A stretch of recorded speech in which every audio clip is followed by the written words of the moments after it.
eu só preciso saber se tá ok, se eu posso trocar, se eu espero mais um minutinho para vocês colocarem a palavra.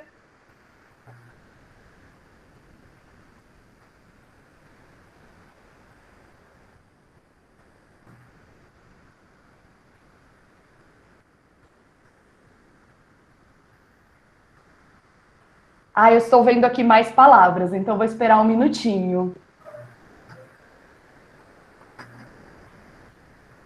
E aí nós temos, pessoal, duas questões. Então eu vou só esperar mais um momentinho e aí vocês têm uma segunda questão para responder.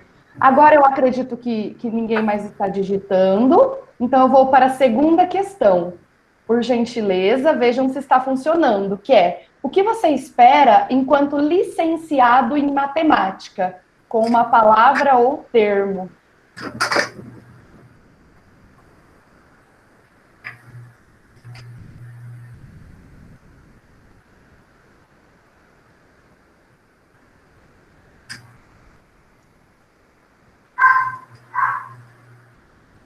É no mesmo link que entra, Geisa? Isso, é no mesmo link. Eu vou compartilhar de novo para ver se é o mesmo, mas elas estão como continuação. Porque o meu apareceu de novo qual o significado da matemática. Ah, ok. Tenta ver, professora, se foi. Tá com a mesma pergunta também, de todo mundo. Ah, é? É. Bom, então como eu faço?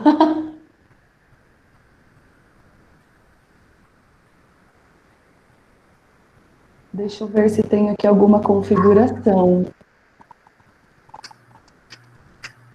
Você está enxergando a nova pergunta? Sim, eu enxergo.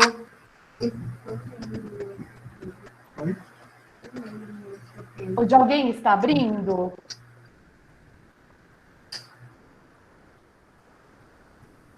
Ele abre esse link que você colocou, mas na mesma questão. Na questão anterior. Tenta dar um enter, professora, para ver se vai para a próxima. Só por gentileza. Não aparece, né? Eu estou vendo aqui no chat que não aparece. Bom, pessoal, não tem problema. Se vocês quiserem, então, por gentileza, digitar no chat uma palavra ou um termo, também podem ficar à vontade, porque aí a gente olha aqui no chat. Então, seria: o que você espera enquanto licenciado em matemática? Pensando aí em uma palavra ou termo. Então, nós vamos resumir, né, com uma palavra ou termo, o que nós esperamos. Aí, se vocês quiserem, então, por gentileza, digitar no chat. Quem se sentir confortável, né, para digitar também, se não se sentirem confortáveis, tudo bem.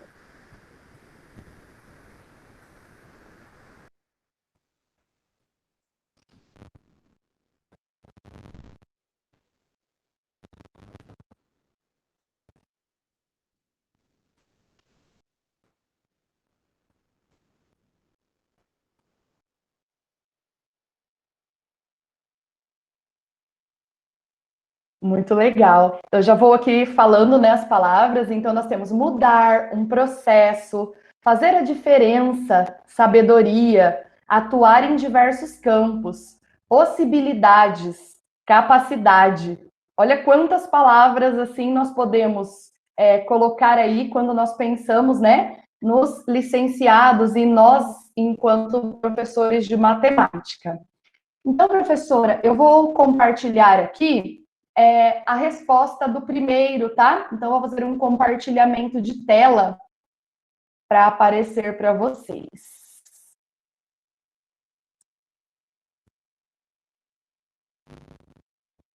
Só um momento.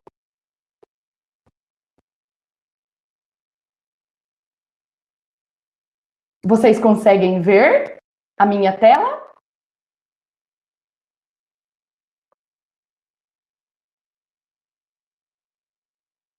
Não, Geisa, ainda não apareceu. Ah, então, ó, só um momento. Então, acho que agora foi, né?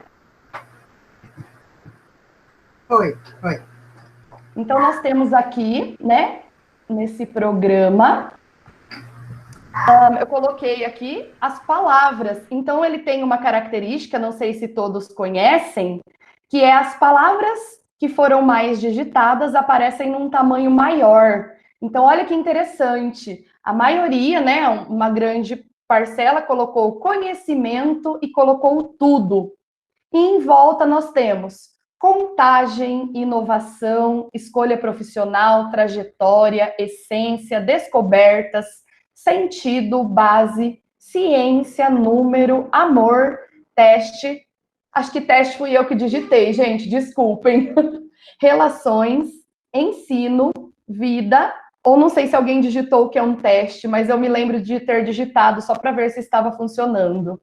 Realização, um norte, vocação, prazer. Bom, olha quantos significados para a matemática nós temos. Ao longo da apresentação, então, né, desse mini curso, eu gostaria que vocês pensassem nas palavras que vocês colocaram e, ao final, nós vamos verificar, né, vamos compartilhar aí se esse conhecimento, essa vocação, essa realização, essa base, essência, inovação, estarão presentes ao longo desse mini curso e de que forma vocês verão isso. Então, muito obrigada a todos que participaram e digitaram. Nós tivemos aqui 25 pessoas que colocaram uma palavra. E com relação a segunda questão, deixa eu só olhar se tem mais alguma questão digitada aqui, alguma palavra, né? Então, capacidade, oportunidades, acho que nós já falamos todas. Também, eu gostaria que vocês deixassem essa palavrinha aí anotada, né? Pensassem e ao longo do mini curso, então fossem aí refletindo onde está a sabedoria, onde está a atuação em diversos campos, onde está a possibilidade, a capacidade, fazer a diferença, um processo, mudar ao longo, tá bom? Muito obrigada pela participação. Professora, se a senhora quiser, por gentileza, compartilhar.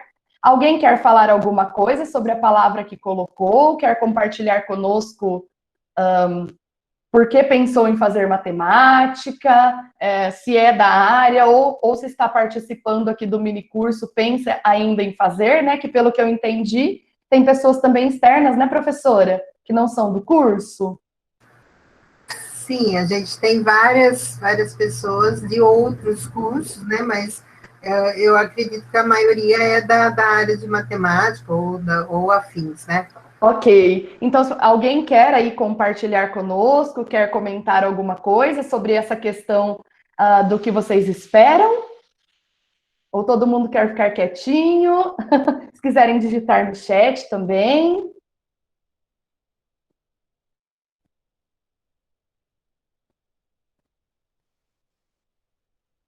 Bom, pessoal, então eu vou fazendo assim, eu vou continuando por causa do tempo, mas se vocês quiserem ir digitando no chat, nós vamos ao longo da apresentação, tá bom? Então, se vocês quiserem colocar aí o que levou vocês a escolher, quiserem compartilhar conosco, né? Estou muito aberta, porque acredito que isso é muito legal e muito rico, né, nesse momento.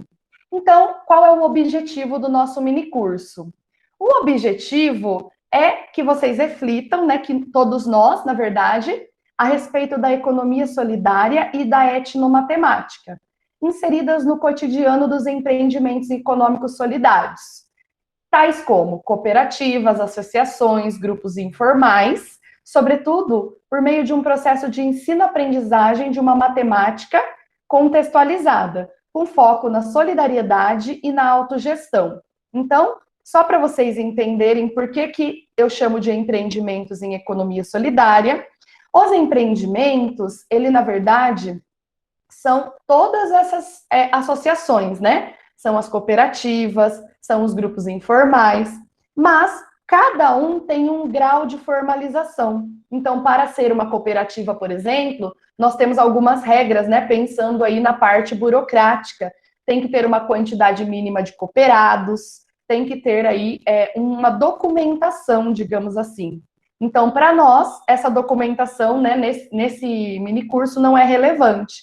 Por isso, empreendimentos em economia solidária, porque reflete a totalidade dos grupos e associações das pessoas, né, que se juntam para trabalhar aí num determinado ramo. Nesse minicurso específico, nós abordaremos algumas possibilidades de atuação pedagógica em matemática, buscando a autogestão de um empreendimento econômico solidário. No nosso caso, né, no meu caso, eu vou compartilhar com vocês a minha experiência num grupo de fabricação de sabão caseiro. Então, é um grupo de senhoras, né, com idade avançada, que se reuniram para produzir sabão caseiro a partir da necessidade de uma fonte de renda, né, e também aí da necessidade de manterem suas casas e de trabalharem de alguma maneira. E aí, como elas foram, como eu posso dizer, eu não vou colocar assim, excluídas, como elas foram excluídas pela sociedade formal devido às suas idades, ao seu grau de instrução, então elas fazem parte desse grupo de fabricação de sabão caseiro. Então ele foi originado na comunidade, tá? E os saberes matemáticos dessas pessoas estão pautados aí, então, nas ideias de solidariedade, de trabalho colaborativo, de cooperação, e elas fazem tudo, né? Desenvolvem seus trabalhos, sempre visando questões salariais e questões de aprendizado diário, questões relacionadas ao que elas precisam ali para conviverem na sociedade em que estão, tá bom? Bom, pode passar, professora. Bom, pessoal, aqui eu gostaria, se possível, né, que vocês comentassem, né, pelo menos alguns aí comentassem se já ouviram falar, se tem alguma ideia do que seja, ou se nunca ouviram falar, mas gostariam de comentar o que acreditam que seja. Então, aqui o nosso referencial teórico. Alguém já ouviu falar, tem ideia, já trabalhou ou nunca trabalhou com a economia solidária?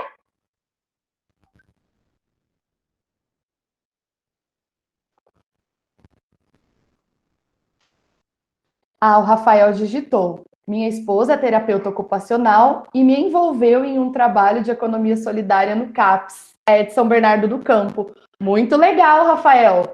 Muito interessante. Então, você já trabalhou aí com a economia solidária. Ah, muito legal. Rafael, depois você digita aí para nós, por gentileza, que tipo de trabalho foi feito, assim, de maneira bem rapidinha, né? Em que área? Tem alguma coisa a ver com o processo de ensino e aprendizagem? Como que vocês utilizaram aí, né, a sua esposa como terapeuta ocupacional? Aí a Regina colocou que não tem ideia. Que bom, Regina, hoje você vai conhecer esse termo, né? Esse trabalho aí com a economia solidária. Mais alguém? Se quiserem, podem ir digitando. Autogestão. Alguém já ouviu falar, conhece a autogestão? Ou nunca ouviu falar também? Pessoal, essas perguntas vocês podem colocar tranquilamente que nunca ouviram falar, porque a ideia é justamente eu ter uma noção, né? Se alguém já ouviu, se não ouviram, para eu ter aí, né, o ponto de partida. Ah, olha, a Vanessa? É Vani? Vani colocou que nunca ouviu. Rogério também não conhece.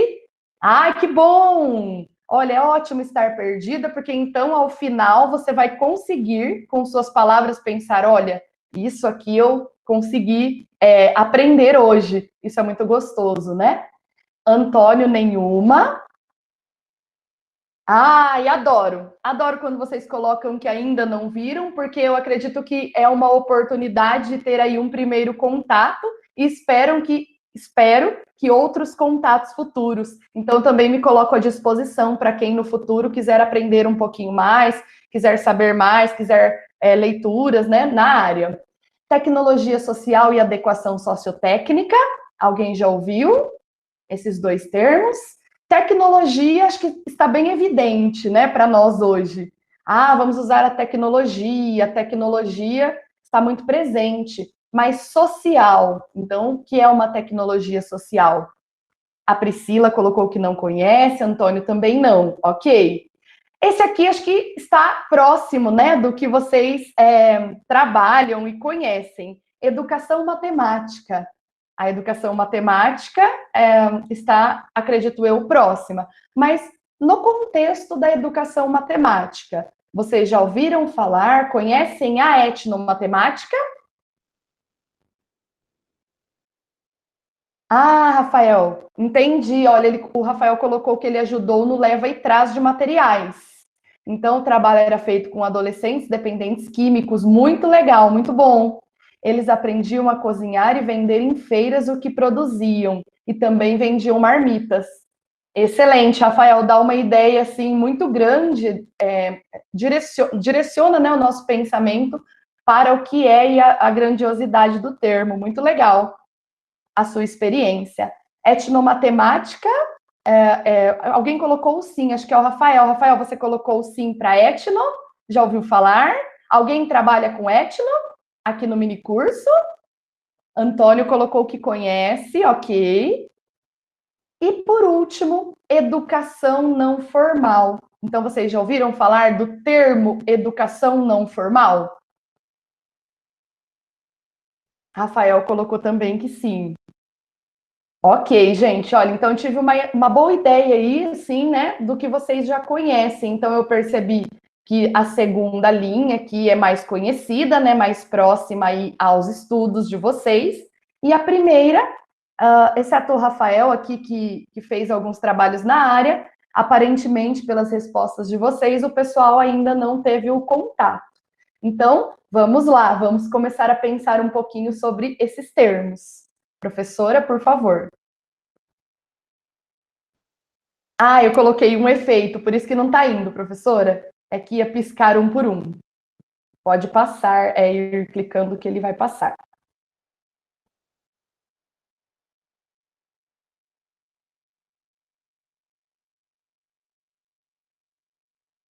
Ok. Então, pessoal, eu pensei assim, né? Como nós vamos aí pensar e vamos falar um mini curso rápido, então eu coloquei algumas definições que são tidas como essenciais dos termos, né? E aí nós vamos discutindo.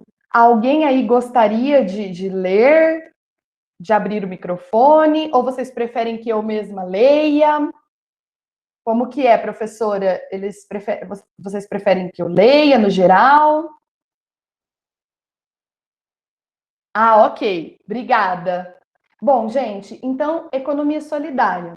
Ela é compreendida de forma sintética, porque é claro que nós temos, né, um amplo estudo sobre o termo, como um conjunto de atividades econômicas. Então, pode ser atividades de produção, pode ser de distribuição, pode ser de consumo, de poupança e de crédito. Então, se a gente pegar aqui o exemplo, né, que o Rafael colocou, as pessoas ali produziam e vendiam.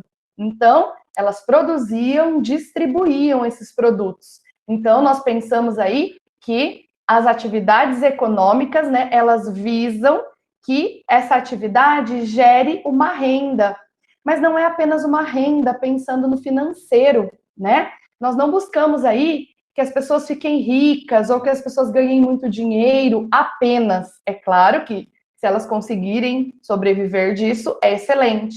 Mas nós temos ganhos que nós chamamos de extramateriais.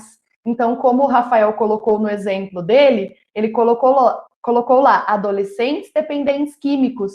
Então, quando nós pensamos aí nesses adolescentes dependentes químicos, nós percebemos que essas pessoas dependentes químicas, de um modo geral, são excluídas. Normalmente, elas não conseguem ali uma inserção rápida no mercado de trabalho. E aí a gente às vezes fala, ai, mas que pena. Mas coloque-se também no lugar, né, de quem contrata. Então, as pessoas são excluídas, porque atualmente quem contrata também pensa ali em sua família, pensa em todas as situações que isso pode gerar. Mas acaba que essas pessoas acabam sendo excluídas definitivamente. E cada vez mais elas não têm a oportunidade. Então, a economia solidária vem para incluir essas pessoas, né? De um modo bastante prático, como também o Rafael colocou ali. Rafael, agora eu vou pegar você e vou usar até o final do mini curso como exemplo, se você não se importar. Então, como ele colocou ali, né? Eram pessoas excluídas. Então, essas pessoas são organizadas também, né, essas atividades econômicas, juntamente com as pessoas, são organizadas e realizadas solidariamente por trabalhadores e trabalhadoras, sob a forma coletiva e autogestionária. Então, como nós pensamos isso? Nós pensamos, quando eu falo nós, pessoal, estou me referindo aos pesquisadores, ao que eu já trabalhei, né? Então, eu estou me referindo aí a quem trabalha com a economia solidária de um modo geral. Quando nós falamos solidariamente por trabalhadores, o que é muito interessante e muito relevante é que as decisões são tomadas coletivamente. Então, diferentemente, né, de uma empresa, na economia solidária, todos votam, todos decidem, todos têm ali um poder de decisão. E isso também inclui essas pessoas e as torna parte do processo. Por isso, a economia solidária tem um papel de grande significado. Eles aprendiam a usar o dinheiro que ganhavam, havia um acompanhante com cada um deles para ajudar a usar o dinheiro em algo para eles, e não para usar em drogas ou dar para o traficante que controlava eles. Então, olha que interessante. Não basta ganhar o dinheiro, não basta ir lá vender, mas você aprende formas de usar o dinheiro. Então, aí já podemos citar o próximo exemplo, né, que seria uma matemática envolvida nessa economia solidária. Muito legal o exemplo. Pode passar, professora. Então, eu coloquei de uma maneira bem resumida e sintética alguns pontos interessantes. Então, nós colocamos aí economia solidária e economia capitalista. Alguns pesquisadores dizem assim: não, quando nós pensamos em economia solidária, nós devemos rejeitar o capitalismo. Enquanto outros pensam: não, a economia solidária vai sobreviver junto a uma economia capitalista, né? Ela vai, vamos dizer assim, coexistir. Quando nós pensamos nessas duas vertentes, né? Claro que nós temos pesquisadores nas duas e que têm ideias aí antagônicas ou que se complementem. Mas é muito importante, sobretudo, que nós pensemos que o capitalismo não vai deixar de existir. Então, nós temos que começar pensando que a economia solidária é uma reinvenção desse sistema. Então, nós utilizamos a economia solidária como uma maneira de reinserção, principalmente. Então, de dar voz e dar condições a essas pessoas normalmente excluídas pela sociedade capitalista, seja porque já tem uma idade avançada e no mercado de trabalho elas não são, né, queridas, vamos dizer assim, no sentido de pessoas que têm ali uma predisposição maior a conseguir um emprego. Elas são pessoas que têm uma baixa escolaridade, quando a gente pensa em formação acadêmica. Elas são pessoas que moram, às vezes, num bairro proveniente de um desfavelamento, ou moram numa favela. E aí também acaba que várias entrevistas que eu fiz, as pessoas relatavam que quando elas diziam, colocavam no currículo o bairro, elas não eram contratadas, porque se eu moro na favela, então possivelmente eu não sou uma pessoa confiável. Então elas diziam assim. Então nós temos que pensar na economia solidária como uma reinvenção da economia capitalista, de modo a reinserir essas pessoas. Algumas características importantes são a cooperação, então você não faz nada sozinho, e você aprende também a ouvir a opinião dos outros, que é algo também que não é tão simples, né? Então, na cooperação, você ouve a opinião e você trabalha em conjunto. Você tem a autogestão, que nós vamos discutir daqui a pouco, mas que basicamente é você tomar conta e gerir o seu próprio negócio, seja do ponto de vista econômico, seja do ponto de vista da tomada de decisões, seja do ponto de vista da aquisição de matéria-prima, da produção, né? Aí tem os outros, né? Poupança, crédito, todos eles. Então, você se torna responsável pelas decisões daquela empresa.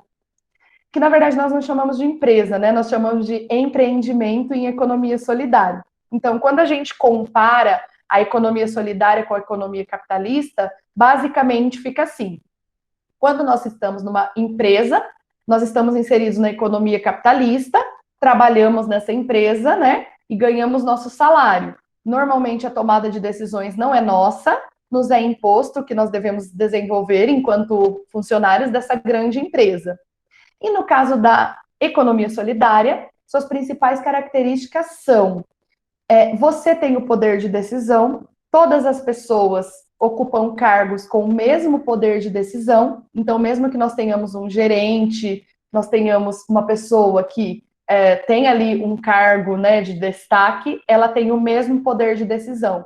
Nós dizemos que o voto é 1 por 1, então cada pessoa tem direito a um voto, e tudo é decidido por meio de assembleias onde todos participam. Então, essa é a principal, né, diferença. Também não falamos em lucro, nós não falamos que o empreendimento em economia solidária ou economia solidária gera lucros, mas ela gera excedentes. Então, a ideia é: eu produzo, eu pago, né, o que eu gastei na produção e tenho um excedente, que eu decido se eu quero reinvestir ou se eu quero retirar. Então, as retiradas também são decisões coletivas.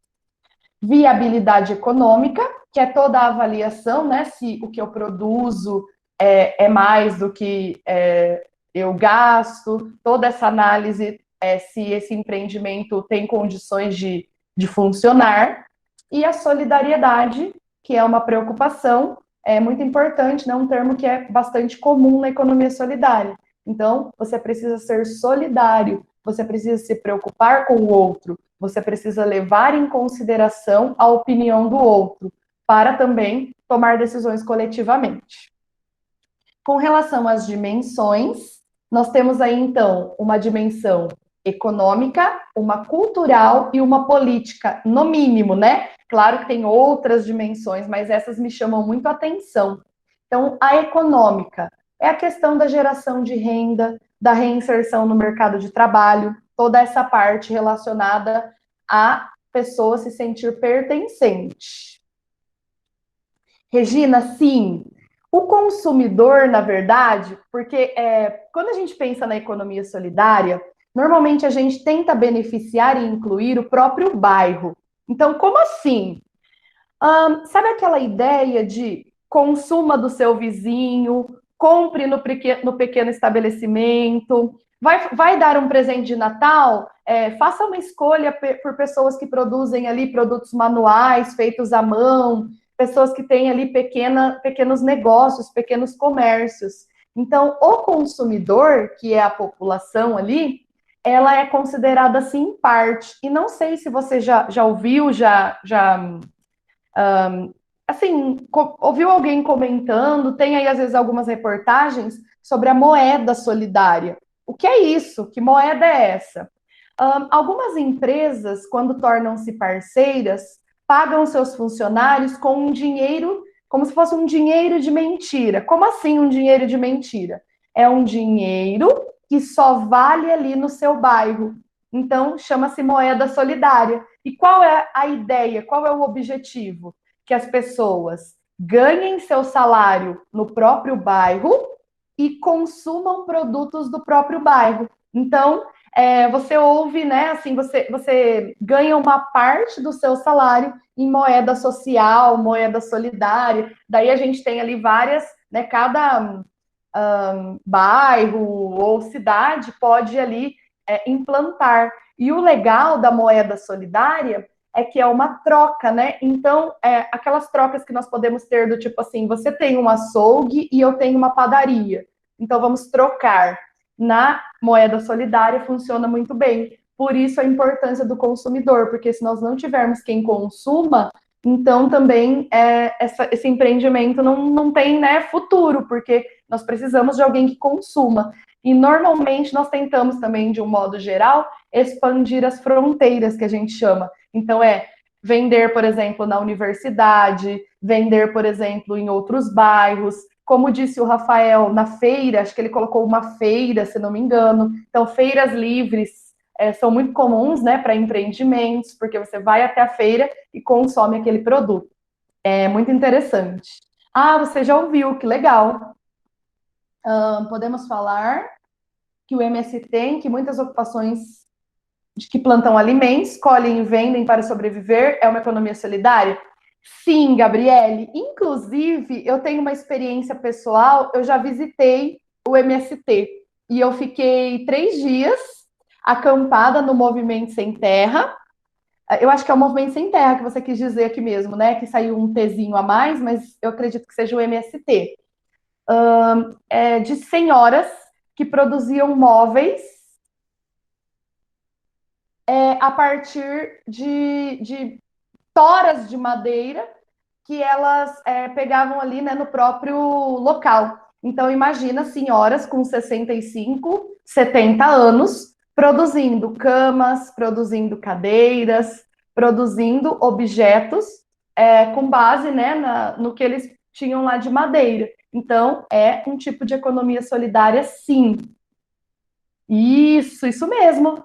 Feiras em faculdades, festas juninas, feiras de ciências. Basta que as pessoas se reconheçam, gente. Se as pessoas se reconhecerem, então nós teremos ali exemplos de grupos de economia solidária. Uma característica importante também, que às vezes a gente pensa assim, são os pobres, são os menos favorecidos pela sociedade capitalista. Eu conheço também em São Carlos um grupo de psicólogos que são psicólogos que têm um empreendimento em economia solidária. Como assim? Como funciona? Eles são um grupo de algumas pessoas que resolveram se unir para montar uma clínica. Então, nós temos ali um processo, né? Está em processo ainda de construção, pelo menos até a época que eu conversei com os integrantes, um processo onde esses psicólogos conseguiram ali fazer, né, um grupo para compartilhar experiências. E aí o interessante é que cada psicólogo trabalha ali numa área. Então, não tem ali uma competição. As áreas se complementam. Então, nós vemos também que, em alguns casos, a economia solidária também parte de pessoas que optam por isso e não que não tem outra opção. Isso mesmo, professor Walter.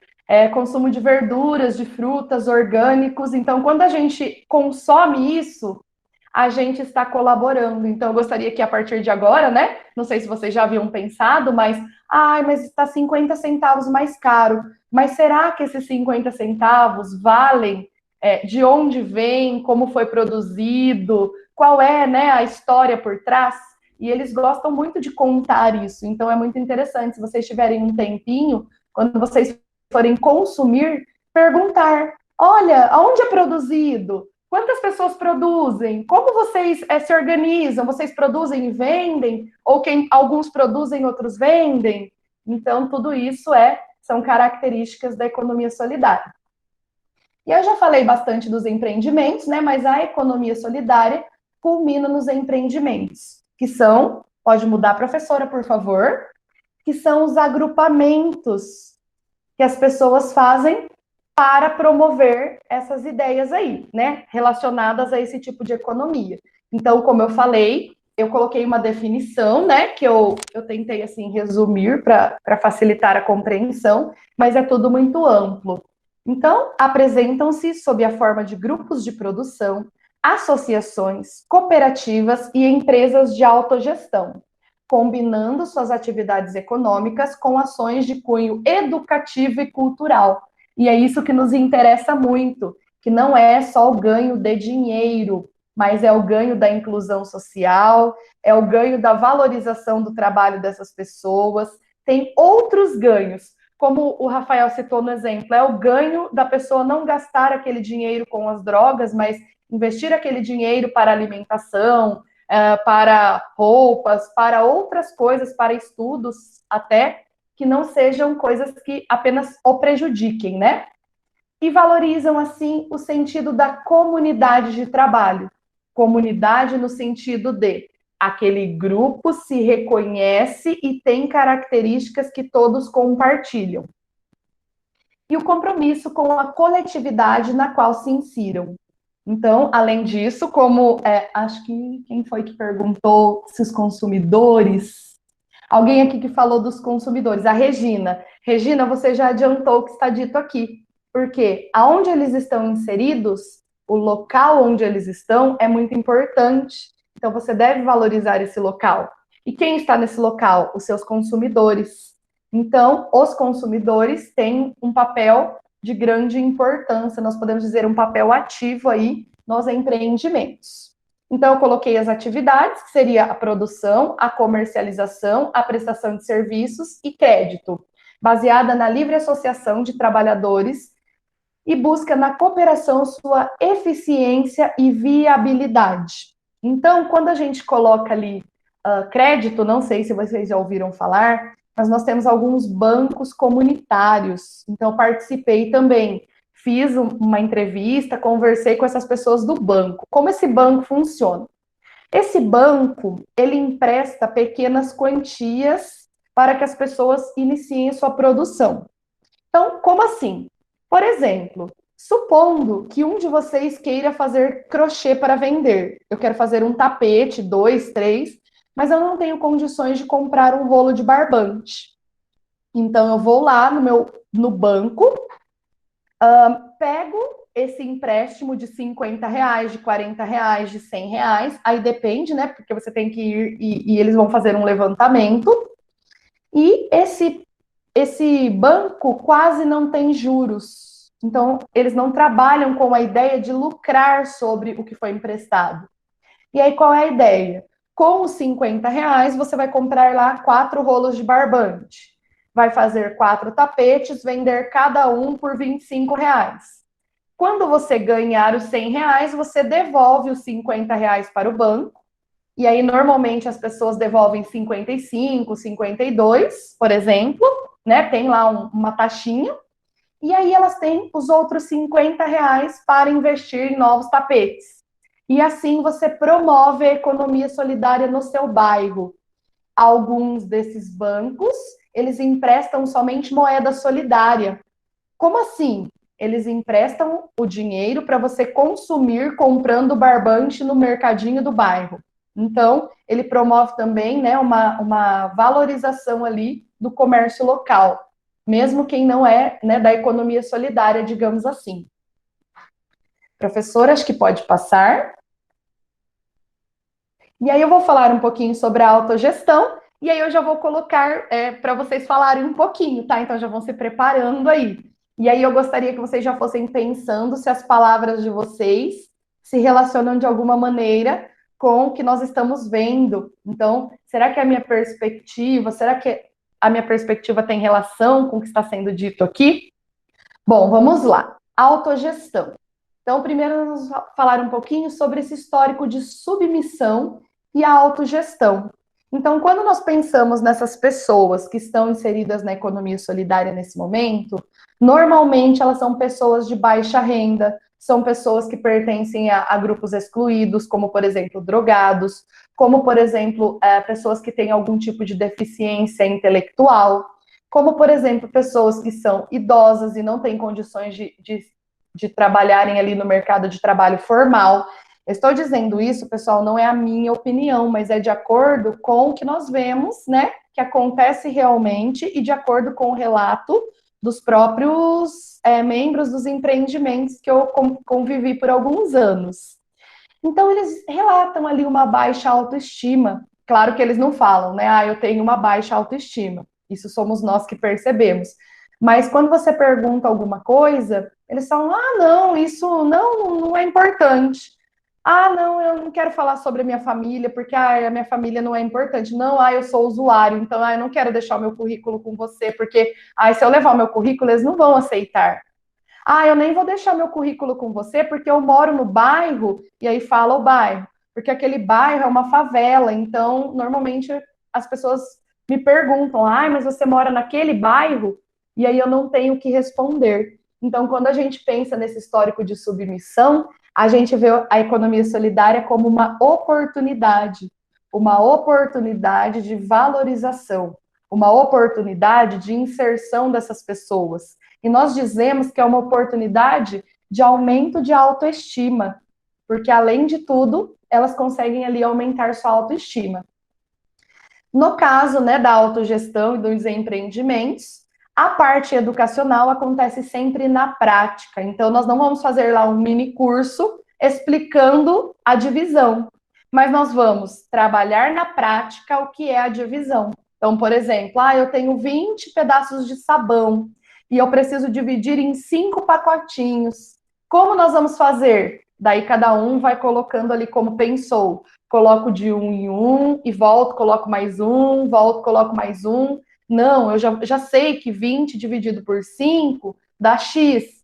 Então eu vou lá e já coloco X em cada pacote. Não, eu quero colocar só 3 em cada pacote, porque eu quero que sobre alguns pedaços para eu levar para minha casa para lavar minha roupa. Então, nós temos aí várias situações, tá? Então, sempre o conhecimento e o aprendizado ocorrem pela prática. E eles, os cooperados, eles devem conhecer todo o processo. Então, mesmo que eu só produza sabão, eu tenho que conhecer o processo de venda, o processo de embalagem, e assim sucessivamente. A ideia é que todos conheçam tudo, e não como nas empresas capitalistas, que cada um só conhece a área onde trabalha, tá? Então, resumidamente, a autogestão é um projeto de organização democrática que privilegia a democracia direta. Ela constitui um sistema em que voluntariamente, sem perceberem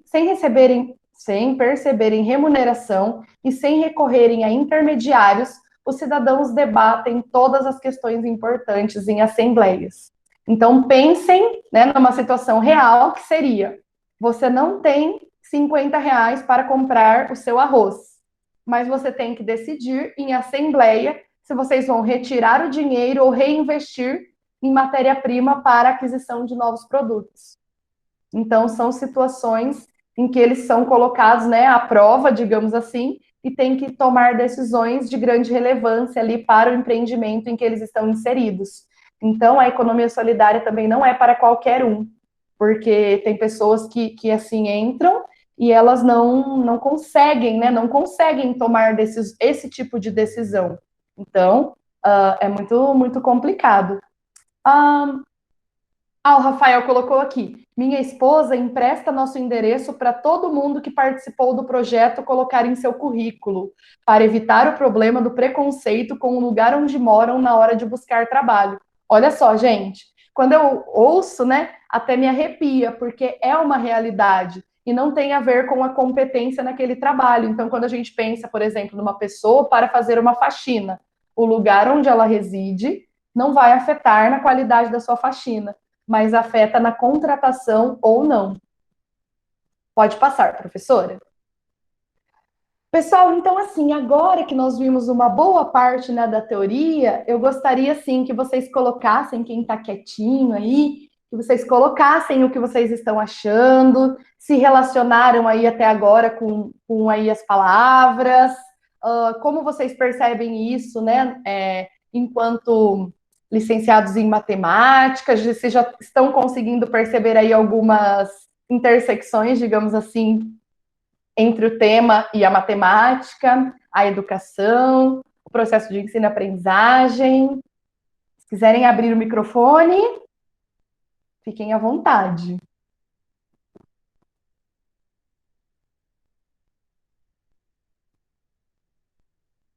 Ninguém?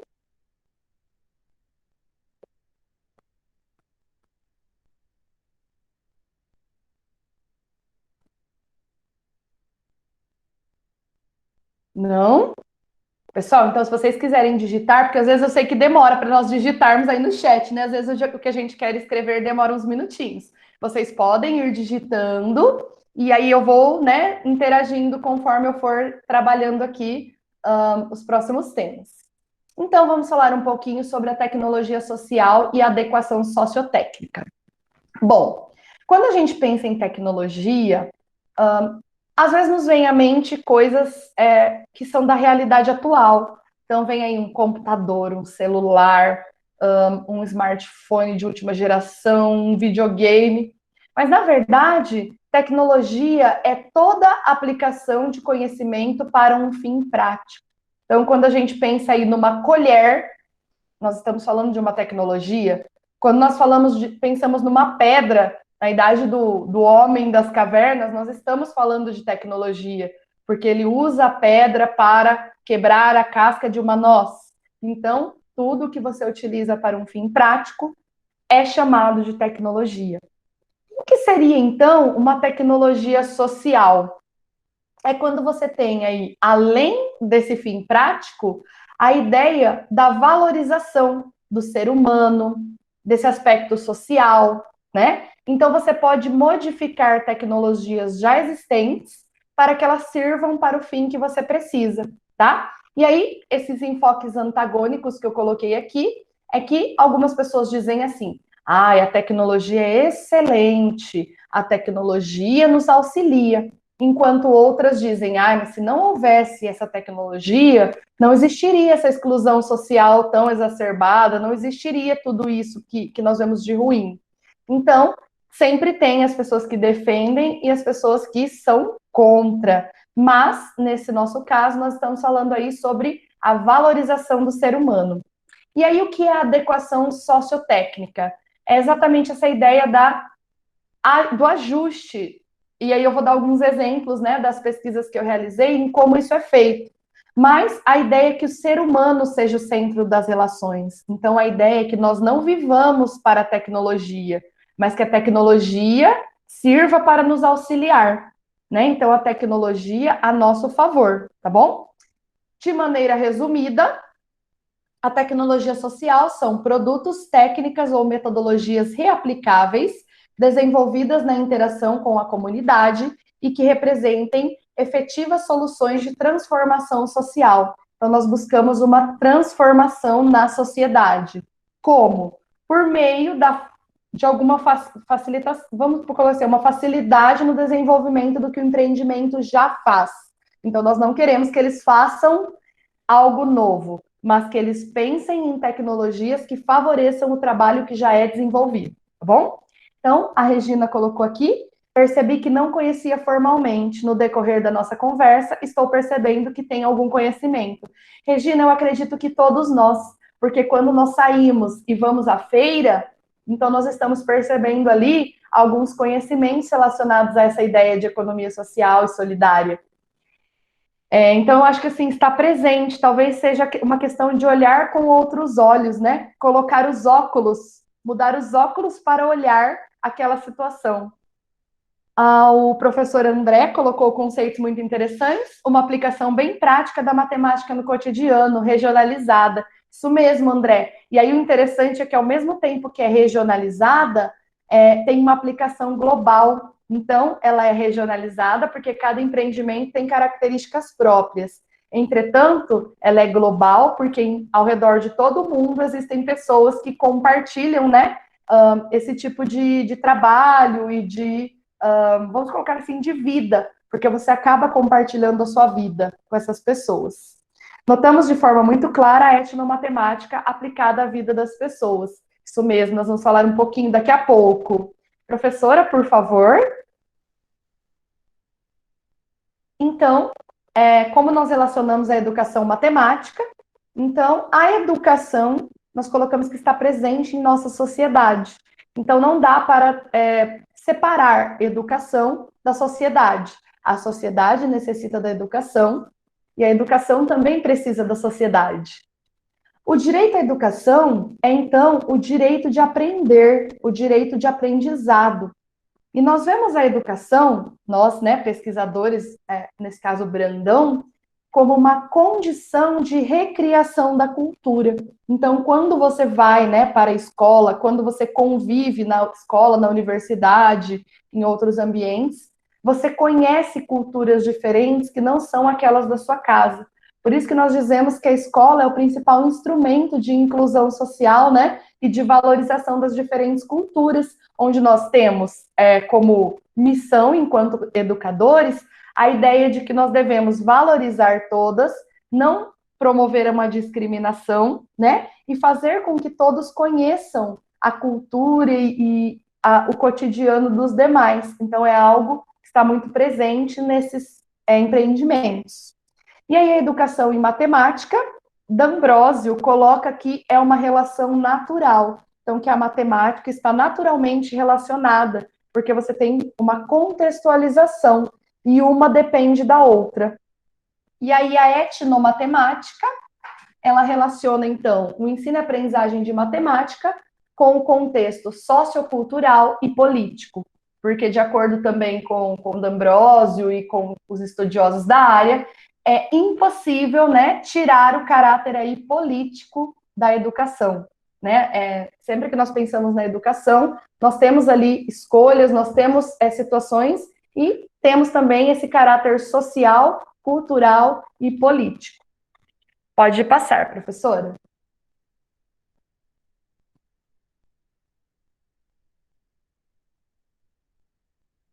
Bom, como principais princípios da etnomatemática, e aí nós vamos tentar, eu gostaria que vocês pensassem nesses empreendimentos sendo colocados nesse contexto, porque acho que esse é o principal objetivo, né? Associar aí esse contexto matemático da etnomatemática com os empreendimentos. Então, nós precisamos ter uma compreensão do saber fazer matemático. E aí, o que é muito interessante, que cada membro faz matemática do seu jeito.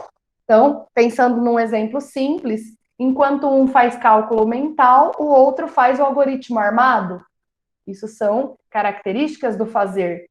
E valorização do que eles fazem. Então, nós devemos valorizar a maneira como é feita, né, como é pensada essa matemática. Como já dito, coloquei aí com caráter político, porque é impossível, né, você não pensar nessas questões políticas. E aí, uma diversidade de enfoques. Então, já citei aqui alguns exemplos, mas pensando na etnomatemática. Então, nós temos, por exemplo, a etnomatemática de cirurgiões cardiovasculares. Tem um artigo publicado sobre isso que fala a matemática na medicina. Tem a etnomatemática do feirante no momento das vendas. Às vezes ele não sabe números decimais, por exemplo, mas ele sabe dar troco. Temos a matemática dessas pessoas que produzem as cadeiras, as mesas, que é uma matemática geométrica. Temos que fazer ângulos, temos que medir, temos que produzir, né? Por exemplo, cadeiras, mesas da altura convencional, né? Temos lá um metro linear, um metro cúbico. Então, nós temos aí a etnomatemática nas mais diversas áreas. E temos também a etnomatemática com uma característica pós-estruturalista, que, na verdade, o pensamento tudo pode ser questionado. Então, nós não temos uma verdade, uma maneira de fazer, um único jeito certo e os outros errados, mas nós temos múltiplas maneiras. Então, quando você pensa nos discursos, esses discursos, a partir da realidade dos sujeitos, eles constituem a prática dessas pessoas. Então, nós precisamos conviver, precisamos ver a prática para conseguirmos, então, ver a sua etnomatemática. Pode passar, professora. Aí, pessoal, eu coloquei de uma maneira bem resumida, então, o que significa, né, a palavra etnomatemática, que seria etno, diversos ambientes, pensando no social, no cultural, nos mais variados. A matema, que é explicar, entender, lidar com, e tica, que são artes, técnicas ou maneiras. Então, etnomatemática é o conjunto de artes, técnicas de explicar e de entender como lidar com o ambiente social, cultural e natural, desenvolvido por distintos grupos culturais, que no nosso caso são os empreendimentos em economia solidária. Então, é assim que a matemática, né, na minha pesquisa, se relaciona com a economia solidária, com os empreendimentos e com tudo que foi dito até o momento. Paulo Freire, com certeza, professor. Paulo Freire é muito, assim, presente, né, nessa teoria. Eu via que questões de matemática, como probabilidade, para ajudar e preparar quanto de cada nota ou moeda era necessário separar para troco de acordo com o evento. Legal. Outro tema era ajudar matematicamente a estimar a quantidade de matéria-prima dada a expectativa de cada evento. Muito legal. Essa questão do troco eu vejo muito claro, eu acho muito interessante, porque quando elas iam vender na universidade, elas tinham que levar troco em notas, porque as pessoas da universidade davam R$ 20, davam R$ 50, ninguém dava 5 moedas para comprar. E quando elas iam vender no bairro, as pessoas pediam para elas abrirem um pacotinho e vender meio pacote. Então, elas percebiam que no bairro, dependendo das feirinhas onde elas iam, elas precisavam levar muitas moedas, ou muitas notas, ou, né, vice-versa aí. Então, é muito interessante essa questão também, de acordo com o evento, você ter o troco, né? E às vezes, quando a gente não convive, parece que é o mesmo, tem que levar a mesma quantidade de troco para tudo. Mas não, muito interessante, gostei muito da colocação. O André colocou aqui, que eu achei até engraçado, gente, porque o André lembrou de um passado. Ele colocou assim: você é um exemplo de matemática aplicada a vendas desde a faculdade, lembra? Na faculdade, vamos relembrar, eu vendia salgados e cones trufados. Então, o pessoal me ajudava, né, comprando, eu passava uma lista e pedia para quem quais eram os sabores e tudo mais. E o André lembrou, adorei, André, o lembrete. Foi isso mesmo. O professor Walter comprava, né, professor? Então, é muito, assim, presente mesmo essa questão. Muito legal vocês relembrarem. Pode passar, professora. E aí, a educação não formal, eu acredito, assim, que está muito clara aí. O que é educação não formal? É quando você pensa que a educação acontece na trajetória de vida da pessoa. E aí nós temos lá processos interativos intencionais. Então a pessoa quer aprender, ela quer aprender a fazer o sabão, ela quer aprender a dar o troco, ela quer aprender a fazer a marmita, mas ela não está numa instituição de ensino, né, que seria a educação formal, a escola. Então, ela aprende, é intencional, mas ela não está no espaço físico, né, da escola, mas ela está no espaço físico do cotidiano, do empreendimento, da própria casa. O contexto, né, eles são com intencionalidade na ação, que é isso. A partir de uma situação real, trabalha-se aí o que precisa. Então, chega uma pessoa para comprar, e nesse momento é ensinado como dar troco. Chega uma pessoa para fazer um orçamento, e nesse momento se ensina como se faz um orçamento. Então, são situações reais para que a pessoa veja uma aplicação, tá? De acordo com o ambiente cultural em que ela está. E qual a finalidade principal? Capacitar essas pessoas. Porque mesmo que elas saiam desse empreendimento, troco é algo que ela vai usar na vida. Então, mesmo que ela fale, eu não quero participar mais desse empreendimento, mesmo assim, para a vida, ela teria esse conhecimento adquirido, digamos assim. Pode passar, professora.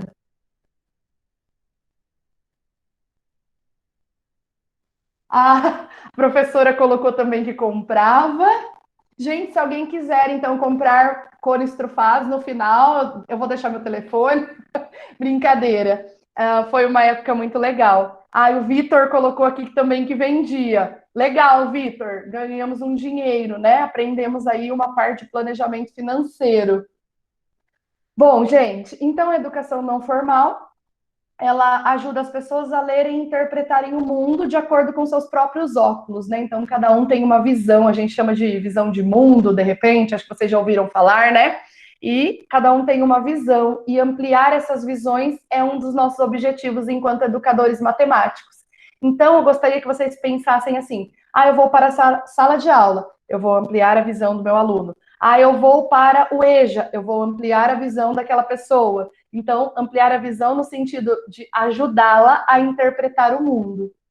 Tem uma forma fluida, então a ideia é que a educação se ajuste às pessoas e não o contrário, né? Não são as pessoas que vão lá para se ajustar à educação, mas é a educação que se ajusta ao modo como elas vivem e aos conteúdos que elas precisam.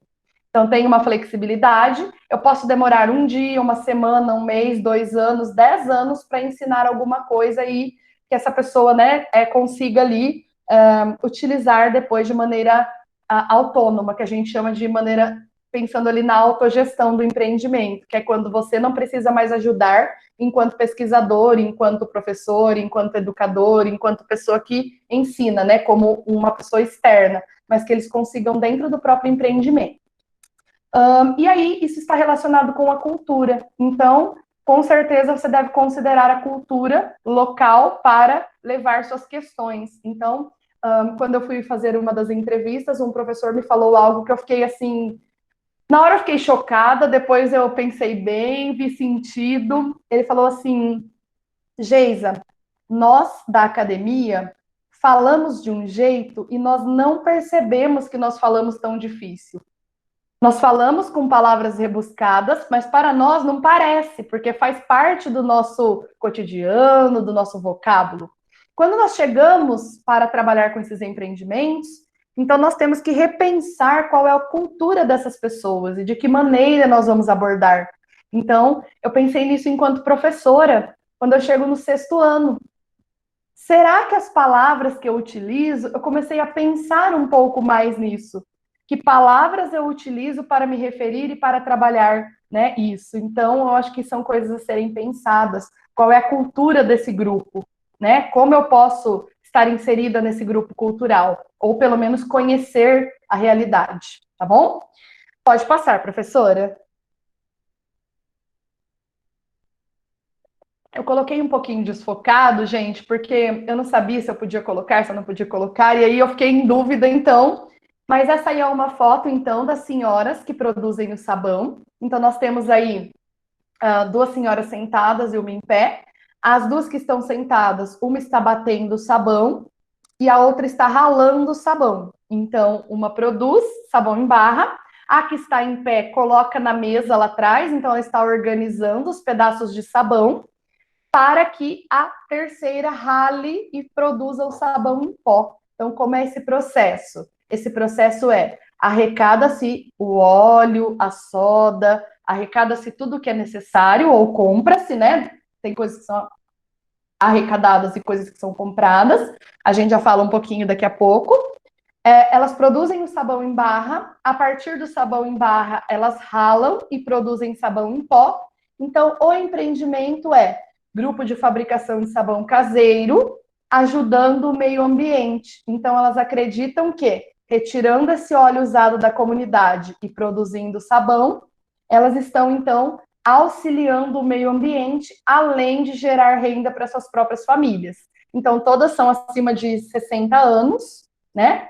58, 60, 60 e pouquinho. Então, são pessoas que perceberam que não estavam mais aptas para se inserirem no mercado de trabalho. Uma delas tem deficiência auditiva, o que prejudica muito, assim, pensando ali na comunicação com outras pessoas. Então, elas viram, né, no grupo de fabricação de sabão, uma oportunidade. Professora, se a senhora quiser mudar, por favor.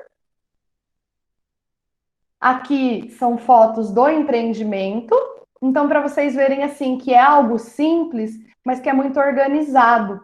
Então, como é essa produção? Como essa venda? São saquinhos, esses saquinhos são saquinhos de jornal, então elas arrecadam na igreja, o padre, o pastor, nas igrejas em que elas frequentam, pedem. Então, o jornal vem dentro de um saquinho, esses saquinhos são guardados. O fechinho é de pão de forma.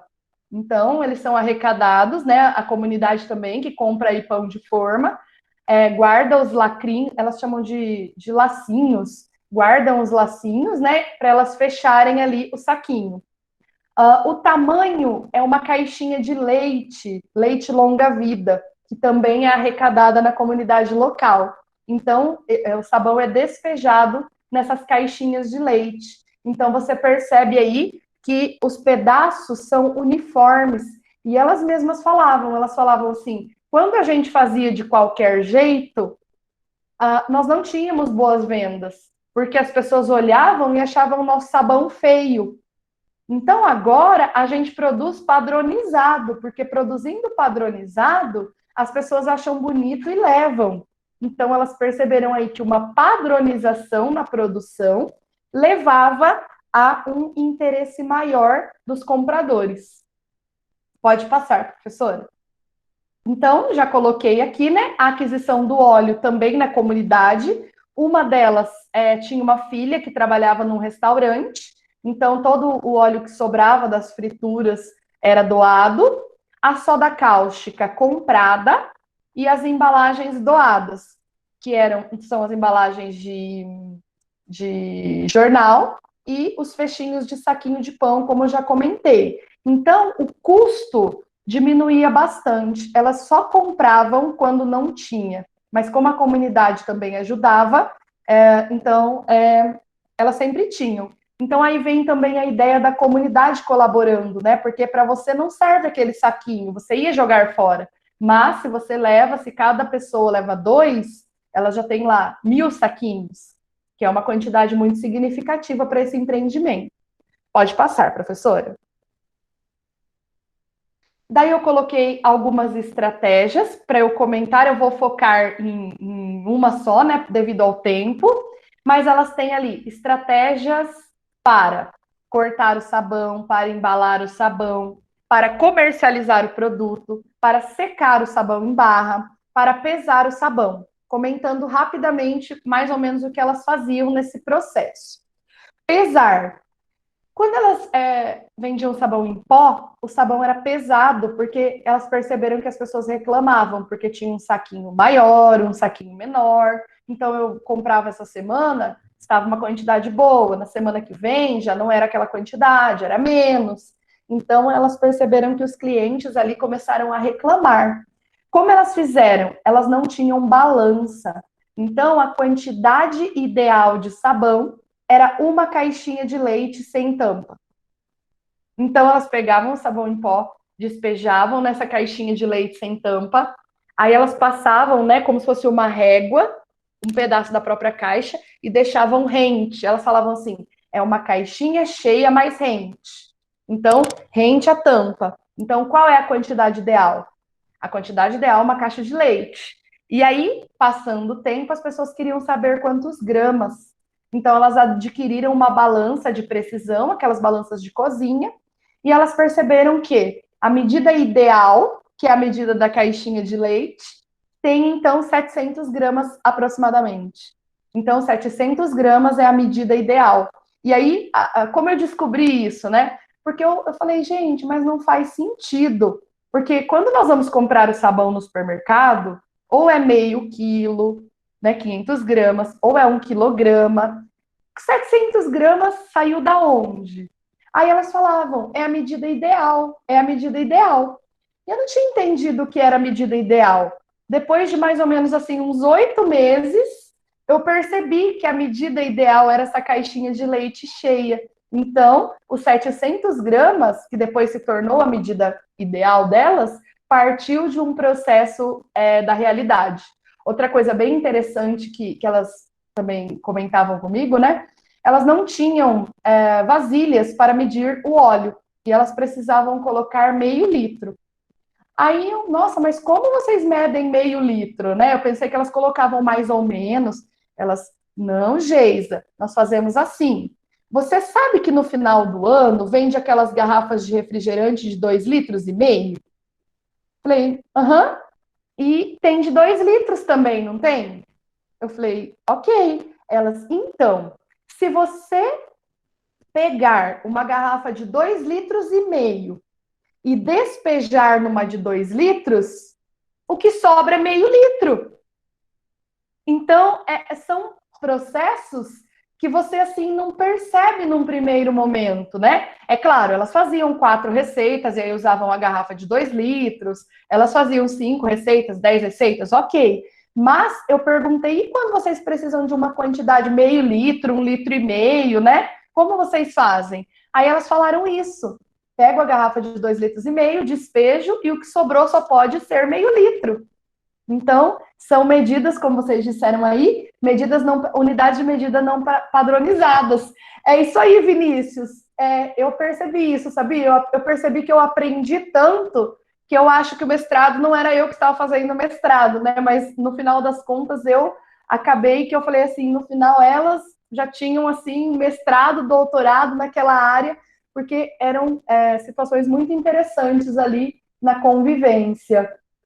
Quando a gente pensa ali na comercialização, uma coisa que me chamou muito a atenção, chegavam pessoas lá e falavam, a gente gostaria de um orçamento, e elas falavam, isso aí a gente não faz. Aí eu pensei, mas por que será que elas não fazem um orçamento, né?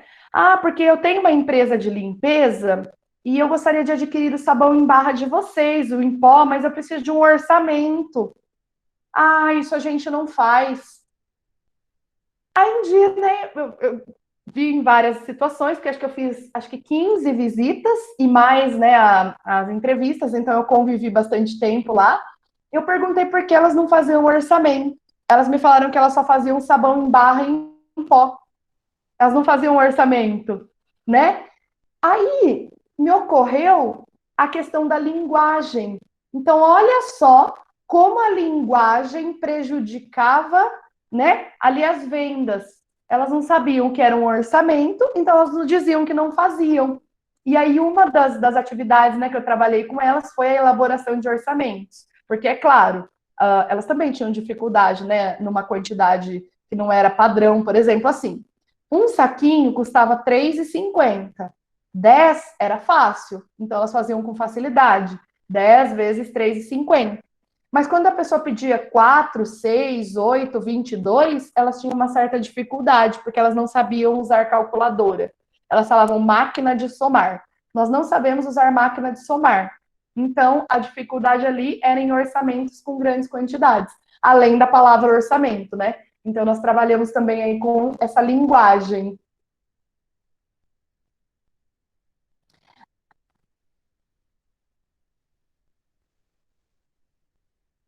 Muito legal. Uhum. Para cortar o sabão. Vou mostrar algumas fotos daqui a pouco que eu acho que vai ficar bem evidente. Esse corte de sabão, ele era feito meio mais ou menos. Então, eles pegavam 4 pedaços e cortavam meio com a faca. Só que aí, na hora que os clientes chegavam, eles não queriam levar aquele que estava torto, porque visualmente não era um produto chamativo. Então, elas criaram um produto chamado chapinha. E o que é a chapinha, gente? Alguém pode me dizer? Não preciso falar o que é, mas dentro das teorias que a gente viu, essa chapinha que elas criaram, alguém se arrisca a falar o que é a chapinha? Ou digitar, né? Porque não precisa ser falado. O que será que é a chapinha? Isso, Regina, um molde. E se elas criaram ali um molde que não existia, para elas é uma tecnologia social. Nossa, mas como elas criaram esse molde? Eu vou mostrar uma imagem daqui a pouco. Elas pensaram em dividir a caixa em 4 pedacinhos. Então, elas pegaram a caixa de leite, cortaram embaixo, cortaram em cima e dividiram o que sobrou em 4. Então, elas tinham uma fita em volta. Aí, o que elas faziam? Tinham o sabão, colocava aquela fita e cortava, colocava aquela fita e cortava. Daí, depois de um tempo, elas perceberam que o fio de nylon era uma boa opção para que não ficasse torto, porque a faca acabava cortando um pedaço do papelão da caixa. E o fio de nylon cortava só o sabão e não afetava o papelão. Então, também é um tipo de tecnologia social. O fio de nylon e a chapinha, que é um molde, como vocês disseram aí. Para secar, tinha uma quantidade de dias. Então, elas tinham uma fileirinha por dia da semana. A fileirinha da segunda, a fileirinha da terça, a fileirinha da quarta, e assim vai. Então, quando elas iam pegar, pega da fileira da segunda, porque a fileira da segunda já faz X dias que está aí. Então, elas iam contando pelas fileirinhas dos dias, porque precisava secar bem, senão o sabão ficava embolorado, ficava, né, com assim, água dentro da embalagem, o que também acabava atrapalhando. Professora, pode passar. Então, aqui, o sabão em barra, segunda, terça, quarta, quinta, sexta, sábado. O sabão em pó, que também precisava secar. Pode passar, professora. Aqui eu coloquei a estratégia, né? Que era uma produção individual, então tinha quantidades variadas, já comentei isso. E aí, a fala da sócia G, que é uma das pessoas do empreendimento. E a primeira caixinha que foi medida já tinha pesado. Agora que eu me lembrei, pesou na minha casa, pesou 700 gramas. Aí ficou que essa era a medida certa. Então, a medida certa era os 700 gramas, que era a caixinha de leite. Elas perceberam essa necessidade de padronização. Acho que isso também é muito importante, porque ninguém disse para elas: vocês necessitam, é obrigatório que vocês padronizem. Então, nós vemos aí, a partir, né, das vivências, uma aplicação à realidade a partir das necessidades. Pode passar, professora. Elas adquiriram ali uma máquina de pesar. Então, como a balança, né, chamada por elas de máquina de pesar, é utilizada com a mesma finalidade, então é uma máquina para pesar e elas utilizavam para pesar, nós chamamos de tecnologia convencional. Por isso que eu coloquei TC ali. Então, ela não está sendo empregada com outras finalidades, ela está sendo empregada com a mesma finalidade, tá? A questão da proporcionalidade ficou muito evidente que era uma limitação. Elas falavam assim: bom, Geisa, o saquinho de 700 gramas, a gente cobra R$3,50. E o saquinho de 1 quilograma, a gente cobra R$7. Então, elas não percebiam que se 700 gramas custava R$3,50, uma embalagem maior, né, que utilizava, vamos dizer assim, menos saquinho, menos embalagem, se a pessoa levasse várias, custava R$7. Então, a proporcionalidade nós percebemos aí como uma grande limitação. Também foi trabalhado ao longo das oficinas, porque calcular preços proporcionais de produtos, apesar de parecer fácil para nós, não é uma coisa simples de ser compreendidas por pessoas, né? Algumas delas ali, inclusive, não tinham nenhum grau de escolaridade, né? Tinham baixo grau. Até elas tinham frequentado, mas elas não sabiam ler e escrever. Então, você tem que fazer com que a pessoa perceba essa proporção, né? Como nós fazíamos? Utilizando a balança, pesando com elas. 2 saquinhos de 700 gramas vai dar quanto de produto? Vai dar 1 quilograma mais 400. Mas então, olha, você está vendendo 1 quilograma pelo preço de 1.400? Por isso que os clientes estão reclamando que está caro. Então, esse processo aí, né, do trabalho com essa limitação. Pode passar, professora. Coloquei só alguns exemplos, mas a gente já falou. A balança, o fogão, o ventilador são utilizados com a mesma finalidade. Então, são tecnologias convencionais. Já o ralador, que é utilizado para fazer sabão em pó. A máquina de ralar queijo, que depois elas perceberam que o ralador de cozinha dava muito trabalho. Então, elas compraram, na verdade não foi comprado, né, um projeto da universidade. Elas conseguiram uma máquina de ralar queijo, elas ralavam o sabão em pó. Então, é uma tecnologia social, porque você aplica algo que já existe para a finalidade que você precisa. Fio de nylon como faca, caixa de leite como embalagem com medida ideal, chapinha, que é o molde, né, como a Regina falou, e máquina de bater sabão. Essa máquina era um motor de tanquinho, porque dava muita dor no braço, né, delas, então elas adaptaram um motor de tanquinho e fizeram como se fosse uma pá, a ideia de uma pá para bater o sabão ali. Funcionou por algum tempo, né? Mas tinha aí também algumas limitações. Então, nós percebemos que não há a influência apenas da tecnologia final, mas é um processo de construção. Então, é algo que, se nós fôssemos lá e ficássemos um dia, talvez nós não iríamos perceber, porque é algo que você precisa de um tempo convivendo e você precisa ali perceber a dificuldade. Porque às vezes você pergunta assim: vocês têm alguma dificuldade? Elas falam: não, nós não temos. Que foi o que aconteceu quando eu fui. Vocês têm alguma dificuldade em matemática? Não, nós sabemos tudo. E aí a proporcionalidade, por exemplo, foi aparecendo a partir do convívio e da realidade. Pode passar, professora.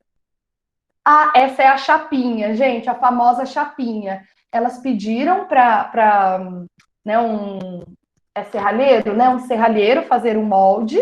Então, elas pegavam o sabão inteiro e colocavam a chapinha. Cortava o primeiro pedaço. Tirava esse, colocava o pedaço do lado, cortava mais um. e no final ficavam 4 pedacinhos do mesmo tamanho. Reparem que em cima é a caixinha de leite fechada, por isso que tem essa linha, né? Exatamente a marquinha do fundo da caixinha de leite. Aí o que elas faziam? Elas passavam um paninho úmido para tirar essa marca, porque elas falavam que essa marca prejudicava as vendas, que as pessoas queriam bem lisinho. Então elas pegavam um paninho e alisavam ali os pedaços de sabão. Pode passar. Sabão em pó e máquina de ralar queijo. Então essa máquina de ralar queijo ajudou muito, né, nesse processo aí de ralar. Mas elas não gostaram. E aí, né, num primeiro momento, assim, eu pensei, nossa, mas por que será que elas não gostaram? Alguém tem ideia do porquê será que elas não gostaram de facilitar o serviço?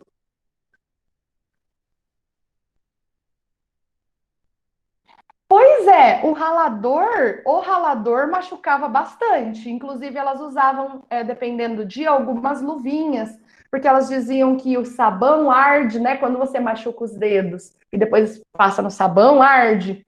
Então, mas por que será que elas não gostaram da máquina de ralar queijo?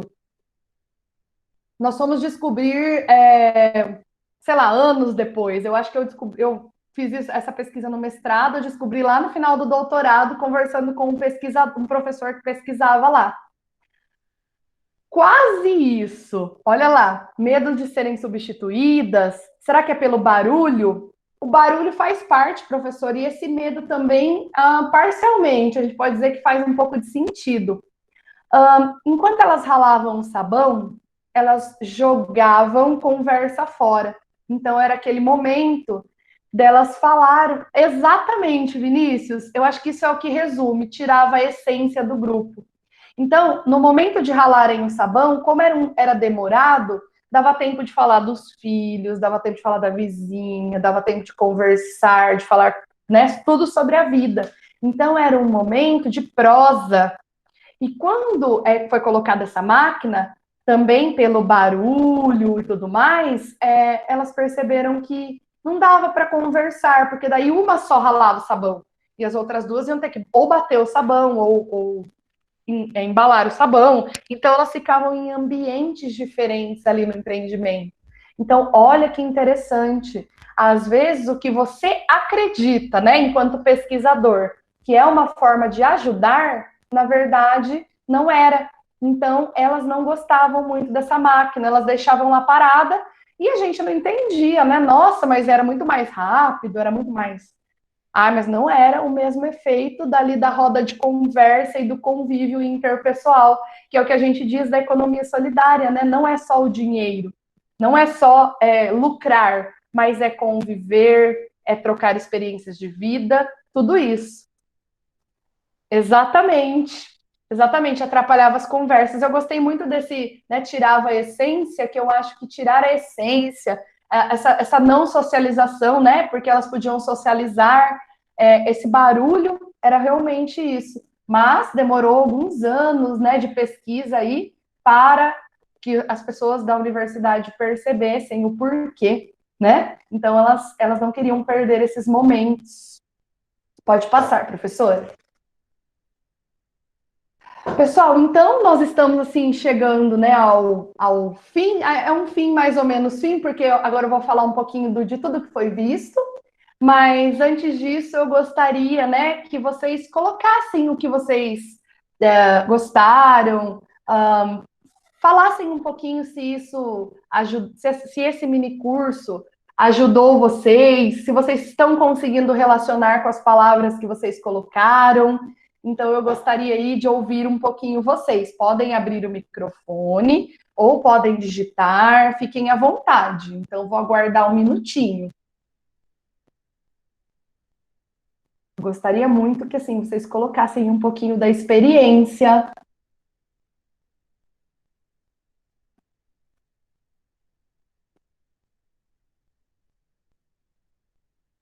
Ai, adorei, Rebeca. Muito bom, gostou de tudo, que bom. E aí pensa aí na relação. O que você acha disso, né? Disso tudo que a gente discutiu, que poderia ser aplicado aí nas suas perspectivas?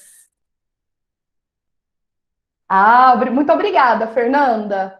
Pense aí também, Fernanda, o que você pensa aí que poderia ser algo aplicado nas suas perspectivas enquanto, né, pessoa, enquanto profissional, enquanto educadora, enquanto profissional?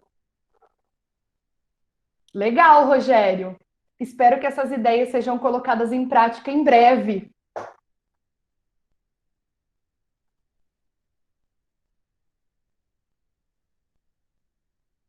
Ah, legal! Essa é a ideia. Eu tenho uma filosofia de vida, Vani, que é assim: eu penso que quando eu vou para algum lugar, né, um mini curso, ou vou para algum lugar assim, ao final eu sempre faço uma reflexão, uma autorreflexão do que eu aprendi e do que eu posso aplicar. Então, quando eu pensei nesse mini curso, eu gostaria muito, né, que as pessoas que assistiram, que participaram, que compartilharam esse momento aqui, saíssem com esse pensamento do o que eu vou fazer com isso? Onde eu posso aplicar isso? Se amanhã vocês forem na feira e comprarem um produto orgânico de um produtor rural, eu já fico feliz, porque vocês perceberam ali aquela pessoa que, de repente, para a gente, não estou usando de modo pejorativo a palavra, mas de repente para a gente passa despercebido, né? A pessoa fica ali invisível, você passa, tudo bem, é um vendedor, mas você não pensa em todo esse processo, né, dessa produção. Então, essa parte de produtores rurais, né, pequenos produtores rurais, também é assim, bem evidente a ideia da economia solidária. Ah, legal, Daniele. Colocou aqui as experiências, muito legal. Experiências realmente para mim acho que foi algo muito interessante, principalmente quando eu fui ficar 3 dias no Movimento Sem Terra, né? Eu tinha uma visão, e aí quando eu fui, convivi e vi o que as pessoas fazem lá, eu saí uma pessoa diferente, eu saí, né, conhecendo mais. E vale também para os empreendimentos, né, para o grupo de sabão. Eu já frequentei também um banco, esse banco que utiliza essa moeda social e solidária. Frequentei também um grupo de pessoas que são atendidas pelo CAPS, e são pessoas que produzem objetos e coisas com papel reciclado, né? Então foram experiências muito marcantes para mim. Achei bastante interessante como foi abordado. Tivemos a oportunidade de conhecer uma outra realidade, rica e cheia de conhecimentos técnicos, além de entender as mútuas contribuições, isso mesmo. Creio que as duas partes só ganharam mais conhecimento. Com certeza, eu também acredito muito nisso. Muito obrigada, professora, por todas essas experiências compartilhadas conosco. Está muito legal a sua apresentação. Muito obrigada. E eu ainda tentei colocar umas cores para vocês não ficarem com sono, né? Eu falei, tentar colocar umas cores, umas coisas diferentes, né? Tentar fazer algo dinâmico. Deixa eu só, gente, eu me perdi aqui no chat. Calma deixa eu ver se eu pulei alguém. Aqui a Vani colocou exato. Eu gostei muito do mini curso, deu para entender muito bem as explicações e foi muito legal essa experiência que você trouxe. Muito obrigada, Beatriz. As palavras de que eu tinha colocado é sabedoria e um norte. Esse mini curso foi bem que eu tinha em mente sobre as palavras. Amei o mini curso, já sabia que a etnomatemática na disciplina de já sabia sobre a etnomatemática. Na disciplina de tendências de educação, a gente vê sobre cada tendência. Ah, muito legal, as tendências são realmente trabalhadas.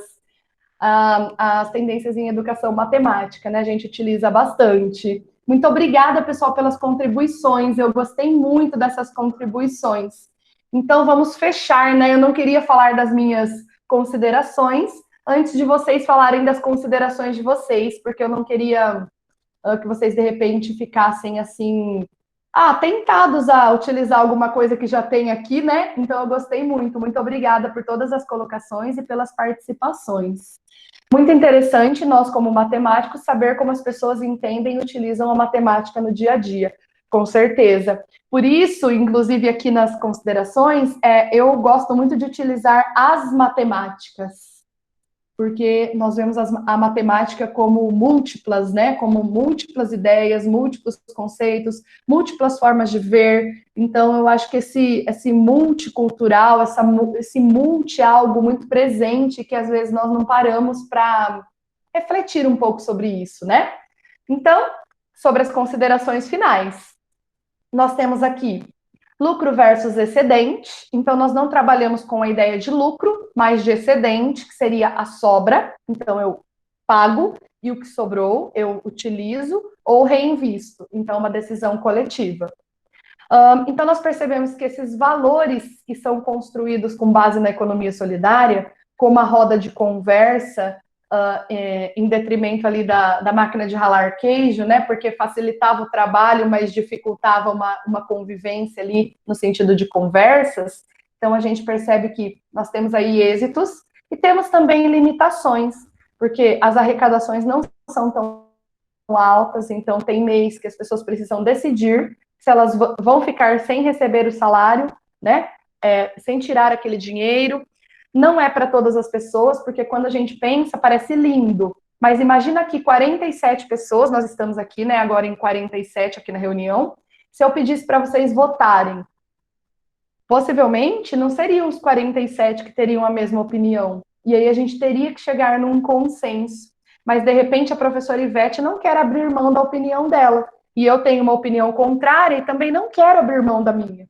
Então, uma coisa que eu vi no empreendimento, que eu gostei muito, eu cheguei no banco comunitário e tinha um ursinho decorando a mesa. Na verdade, eu pensei que estava decorando a mesa, né? E aí eu falei, olha, né, assim, depois de um tempo, esse ursinho, que lindo, decorando a mesa. Não, Geisa, esse é nosso plenário.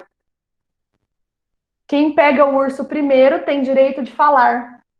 Então, eles percebiam, assim, que a discussão ficava tão, assim, aflorada, que quem pegava o urso falava, os outros tinham que ficar quietos. Era estilo, assim, aquelas brincadeiras que a gente faz que só um fala e o outro não pode falar. Parecia, assim, uma brincadeira, mas foi o jeito que elas arrumaram, né, as pessoas do banco. Então, é algo, assim, que a gente percebe que tem êxitos, mas também tem muitas limitações. Nós percebemos esse emprego da adequação sociotécnica, então, que seria nós utilizarmos aí, podemos utilizar pessoas de fora, por exemplo, tem um computador, preciso formatar.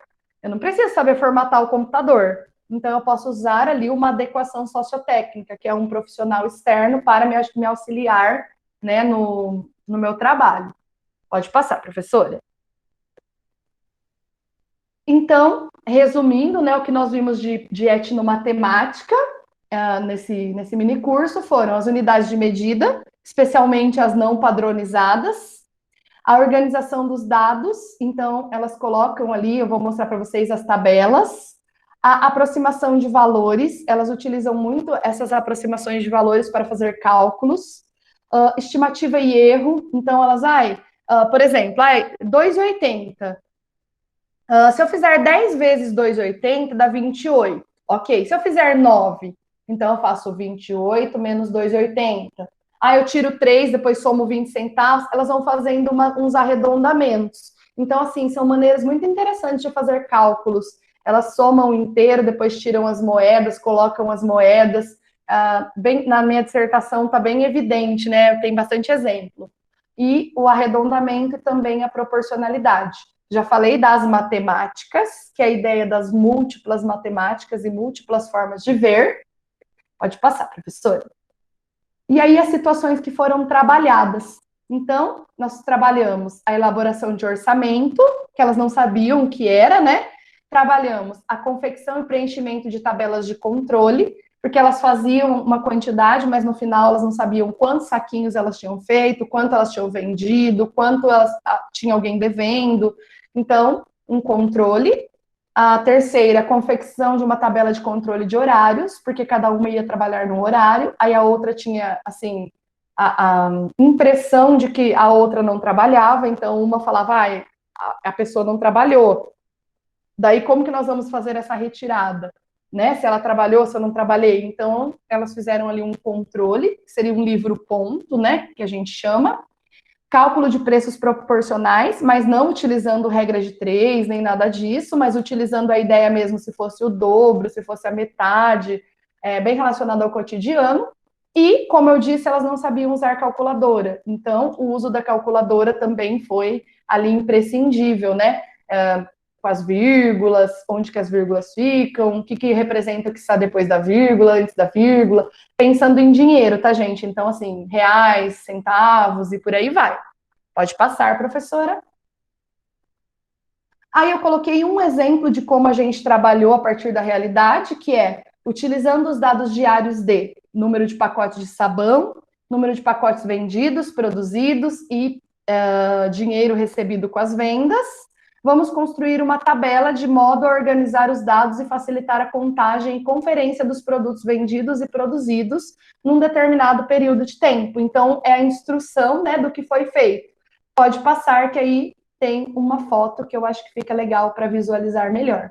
Então, nós fizemos ali, ó, um caderno com as datas, as quantidades produzidas, e ali no final tem as observações. Então, quantas receitas foram batidas, se teve que comprar a soda, que dia comprou a soda, todas as informações, porque elas não anotavam nada, elas não tinham nenhum tipo de anotação. Então, quando a gente perguntava, que dia vocês vão comprar a soda? Não sei. Quantos vocês produziram no mês passado? Não sei. E quanto de dinheiro deu? Ah, não sei se o mês passado deu mais que esse mês ou menos que esse mês. Então, são maneiras, né, de trabalhar isso. E tem 3 fotos, porque a ideia era que as 3 fizessem as anotações. Então, para uma não estragar, entre aspas, porque elas diziam que eu não vou anotar porque eu vou estragar, porque a letra da outra é mais bonita, eu não sei fazer, então eu vou estragar. Então, a gente fez em 3 cadernos, né, em 3 folhas, para que uma não estragasse a anotação da outra. Então, essa tabela aí foi confeccionada, gente, acho que em uns 8 meses. Então, não é algo também que foi rapidinho, porque, primeiro, eu tive que convencê-las a anotar, né, porque elas diziam que não escreviam e tal. Então, começamos com esse processo. Depois fomos passo a passo para depois elas entenderem que era uma tabela para que era usar, tá bom? Pode passar, professora. Já comentei sobre essas colocações, pode passar. Eu gostaria de deixar claro, né, mas acho que também é evidente, que são recorte da realidade. Então, apesar, né, de conviver um período de tempo considerável com esses grupos, nós não temos aí a totalidade do que é vivenciado diariamente. Então, acho que isso também é muito importante ser colocado. São situações que nós julgamos interessantes, mas que, de repente, se outro pesquisador convivesse com o grupo, acharia outras tantas informações interessantes. Eu me lembro muito, professora Ivete, da minha banca, que a senhora colocou a questão da análise combinatória, da pessoa escolher, eu quero 2 pacotes de 600 gramas e mais 2 pacotes de 800. Não, eu quero um sabão em barra e mais 3 pacotes de 1 quilo. Não, eu quero... Então, assim, das combinações ali de possibilidades, que é algo que, de repente, eu não tinha me atentado antes, né, dessas colocações suas. Então, são coisas que cada um percebe, né, e vê a partir dos seus óculos. Então, o que a gente queria, né, com esse mini curso, com esse trabalho? Nós gostaríamos de ter identificado os saberes matemáticos presentes no grupo e as dificuldades, e, num segundo passo, traçar ações pedagógicas, porque eu sempre gostei de soluções para os problemas, porque eu pensei, bom, eu posso identificar as dificuldades, aí eu identifico e deixo as dificuldades lá e elas continuam tendo essas dificuldades. Então, dos pensamentos que eu tive quando eu fui escrever, né, essa dissertação e também a tese, são, assim, questões relacionadas a como, então, ajudá-las ou ajudá-los a solucionar essas questões, tá? Vamos lá, pode passar, professora. Também acredito que já tenha falado tudo. O alcance da autogestão, eu acho muito legal isso. Normalmente, quando a gente fala em autogestão, parece que a gente vai alcançar e vai ficar tudo ótimo. Na verdade, eu digo que a autogestão parece o horizonte. Cada vez que a gente alcança, anda um pouco e alcança um novo nível, aparecem coisas que você ainda não sabe, que você precisa pensar, que você precisa trabalhar. Então, essa autogestão é algo que a gente trabalha diariamente, mas nós não podemos dizer assim, não, alcançaram a autogestão, agora não tem mais nada, já conseguem fazer tudo. porque aí surgem novos produtos, novas situações. Por exemplo, na pandemia, com certeza teve ali uma alteração nesse processo, porque aí não dá para fazer vendas externas, aí há uma dificuldade nisso, pelo menos por um período de tempo. Então, a gente tem que lidar com tudo isso que a gente vai encontrando no decorrer, né? Então, nós temos também aí a matemática a serviço da educação e a economia solidária como um processo de geração de renda. Pode passar, professora. Eu também já coloquei, acredito que ao longo das falas, acho que é muito interessante falar no interesse, né, no empenho, na dedicação dessas pessoas dentro dos empreendimentos. Então, tem alguns que a gente diz assim, nossa, essa pessoa, ela assim, se importa tanto que é parte da vida e da família dela. Então, ela se importa muito, ela pensa em melhorar, ela discute, ela faz cursos oferecidos assim pela prefeitura, cursos gratuitos, para tentar aplicar ali na realidade. Então, nós temos também pessoas que, nós dizemos assim, né, vestem a camisa ali da economia solidária. Aí, nós vemos também que há uma intersecção, então, por exemplo, pelo menos foi o que eu tentei trazer, né, entre a economia solidária, entre a tecnologia social, a etnomatemática. Pode passar. E aí, para fechar, no último do último momento, tem esse link, professora, que é assim, gente, é uma folhinha no Canva, então vocês vão colar esse link, e aí ele pede para vocês colocarem um e-mail e uma senha, vocês vão fazer login com esse e-mail e essa senha que estão aí. Então é selmate2020geisa@gmail.com e a senha é selmate2020. E aí lá tem uma mini reflexão, né? É claro que essa reflexão é para a vida, mas como é um mini curso, eu vou fazer uma mini reflexão no mini curso, que seria para vocês colocarem, cada um vai digitar lá no Canva, uma frase, alguma coisa que você achou que lhe chamou a atenção, alguma coisa que você vai levar para a vida, alguma coisa que você acha que foi algo assim relevante para você. Tem uns asteriscos, pessoal, daí se cada um quiser digitar num asterisco, aí se alguns quiserem começar de baixo para cima, tem 2 folhinhas. Era para ter 50 asteriscos. Vejam se estão conseguindo acessar. É um documento compartilhado, tá? Então todos podem digitar ao mesmo tempo. Só tomem cuidado para não deletar o do colega, né? Porque às vezes a gente seleciona e acaba deletando de outra pessoa. Só me falem se deu certo. A hora que vocês clicam na frente do asterisco, pode dar 2 cliques, abre um retângulo azulzinho, verdinho, piscina, e aí deixa vocês digitarem. Alguém conseguiu para me falar se deu certo?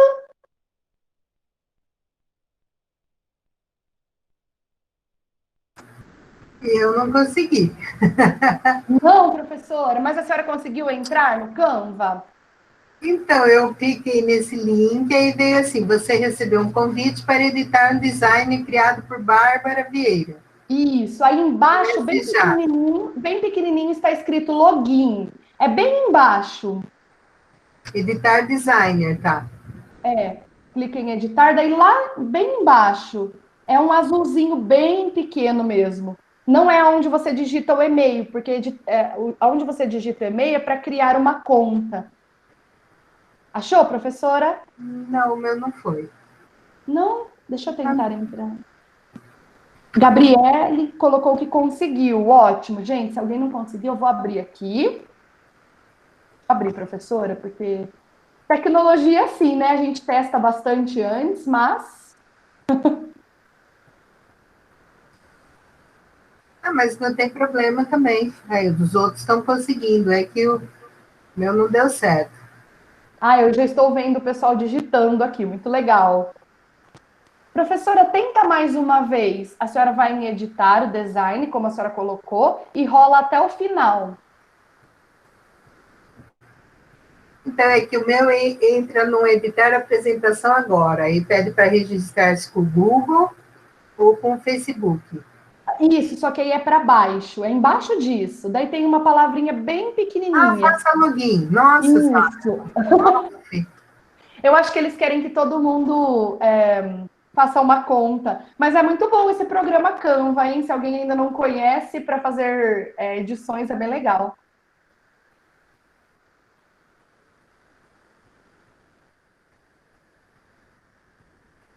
Gente, tem outra página, tá? Então, se vocês quiserem usar a página 2, se vocês acharem que está muito apertado, vocês podem ficar à vontade, tá? Que a ideia é fazer um painel mesmo.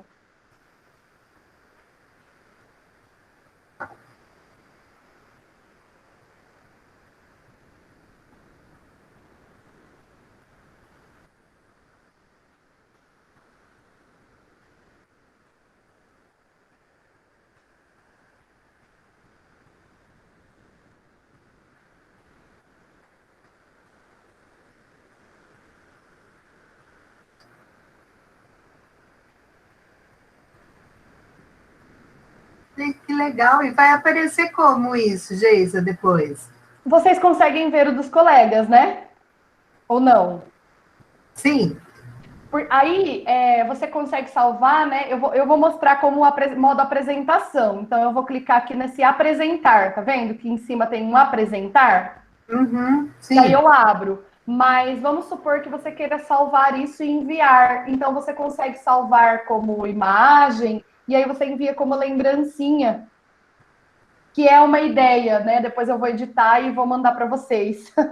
Que cada um... Eu pensei como se fosse, né, uma lembrancinha em forma de reflexão, que a ideia é colar na geladeira. Gente, colhem na geladeira, daí toda hora que vocês passarem, vocês vão refletir um pouquinho sobre esse mini curso. Como era muitas pessoas, né? Então eu não consegui fazer um que ficasse assim com post-it. Mas quando são assim 10 pessoas, a gente faz uns post-its coloridinhos. Daí fica parecendo que você colou uns post-its na imagem. Ah, que bacana. É que daí ia ficar com muita folha, inclusive foi uma aluna minha que me ajudou, né, na edição. Ia ficar com muita página e aí vocês não conseguiriam ver os dos colegas, ia ficar assim muito extenso para rodar.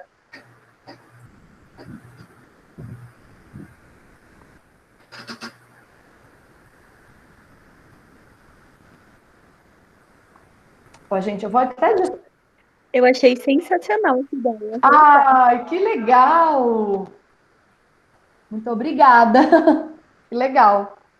Eu pensei, né, quando eu estava preparando, numa maneira de tentar interagir, né? Porque quando a gente faz no pessoal, né, eu gosto muito de conversar e de olhar para as pessoas e de, né?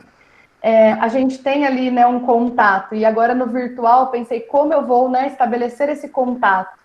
Então, eu pensei no Canva, vocês como educadores, acredito que conheçam, né, ou já ouviram falar, e nesse Mentimeter. Só que esse Mentimeter, ele também nos dá a possibilidade só de 2 telas, porque daí tem a versão, né, gratuita e tem a versão completa.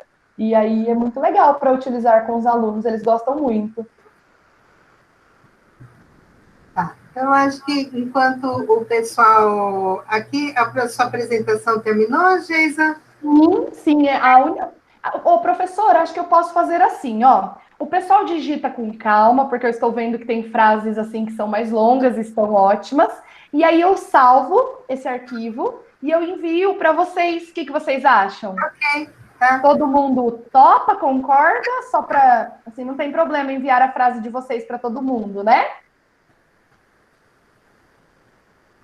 Acho que aqui para a sua dissertação, né? Você pôs o link. Ah, isso. Eu coloquei, gente, o link da minha dissertação, porque, na verdade, assim, eu fui colocar as referências e aí ficavam muitas páginas de referências, porque eu utilizei bastante, né, os autores. Então, eu coloquei o link da minha dissertação, porque se vocês desejarem ver as referências, né, de repente fazer alguma leitura sobre o assunto, então vocês têm lá no final da dissertação, acredito que fique mais fácil. E no último slide, professor, acho que é no penúltimo, eu coloquei os meus e-mails. Então, caso alguém deseje entrar em contato comigo, pedir algum material, alguma informação, perguntar alguma coisa sobre o que eu desenvolvi, né, ao longo do mestrado e do doutorado, se tiver, assim, de repente, alguma ideia na área, né, que eu vi que alguns aí de repente tem um contato, alguma coisa assim, eu fico assim à disposição e ficarei muito feliz em receber, né, as dúvidas, as perguntas de vocês. Então, finalizando, muito obrigada por gastarem seu tempo, por prestigiarem, por estarem aqui nesse momento, né, na minha apresentação nesse mini curso. Muito obrigada mesmo, gente. Certo. Então, agora, antes da gente finalizar de fazer o sorteio, porque se não faz o sorteio, o pessoal faz todo, né? Então, eu gostaria de pedir para quem pudesse abrir a tela, né? Para que a gente possa tirar uma foto. Deixa eu arrumar meu cabelo, gente. Tá linda, gente. Não precisa arrumar nada, não. Todo mundo fazendo pose, arrumando lá, todo mundo arrumando cabelo, abrindo a câmera. Gente, isso é o sonho de um professor, não é? Olha, ver todas as câmeras abertas, com fotinho, com pessoas ao vivo. Pois é. Que delícia. Muito obrigada, viu, gente? Muito obrigada mesmo pela participação, pelas colocações e por abraçarem aí a ideia. Posso tirar foto? Olha lá, todo mundo sorrindo, então.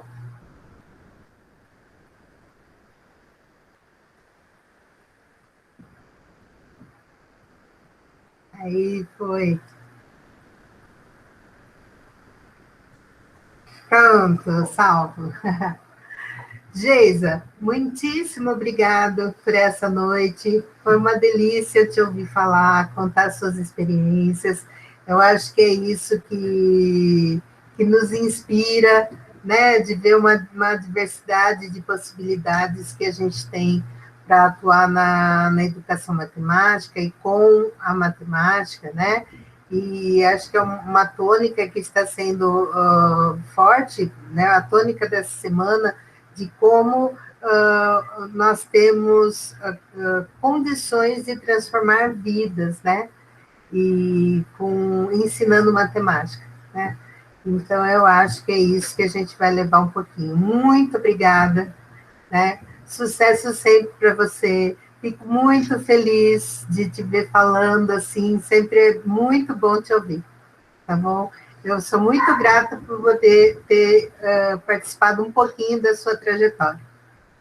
Eu que agradeço novamente, né? Eu agradeço muito, muito mesmo. E eu sei que nesses tempos de pandemia, e nesses tempos em que nós estamos, né, em home office, muitos de nós, ainda mais nesse momento de fim de ano, né? Professores, então, né, gente? Todo mundo assim muito cansado, trabalhando muito, né? Então, muito obrigada mesmo por participarem, por prestigiarem. Estou muito feliz, né, com esse tanto de participações no mini curso, e eu espero mesmo que vocês pensem aí, sempre que forem a lugares que pode ter aí, né, vestígios de ideias, conceitos da economia solidária e presença da matemática e da etno, que vocês olhem para isso com aquele olhar de carinho que a gente tem, né, enquanto pesquisadores e pessoas que formam pessoas. Muito obrigada por tudo.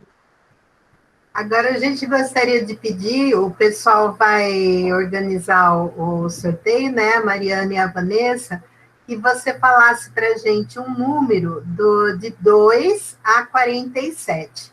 Tá? As meninas só confirmam para mim se é o voucher da Amazon, é isso, né? Ai, não, Isso, eu não de 100 quero. Então, fala de 2 a 47. Então, eu vou pegar o número 36. Olha lá, 36. Quem quer, meninas? É a Fernanda, aquela ela pediu, Fernanda não deu tempo. Um minuto, professora, a gente está conferindo aqui, tá? Ok. Matheus Eduardo Bocardo. Está aí ainda, Matheus Eduardo Bocardo? Ah, tá aí, Tá, já levou. Parabéns, Matheus. Parabéns. A comissão vai entrar em contato contigo, tá? Matheus, como fui eu que falei o número, eu vou te dar uma sugestão de livro, que é um que eu tenho um capítulo escrito. Brincadeira. Muito obrigada, gente. Uma boa noite. Boa noite a todos. Lembrando que amanhã ainda temos a roda de conversa às 6 horas da tarde, ou da noite, né? Como preferirem. E aí a mesa redonda de encerramento, que vai ser muito especial, né? Vai tratar sobre educação matemática para surdos. Então, até amanhã.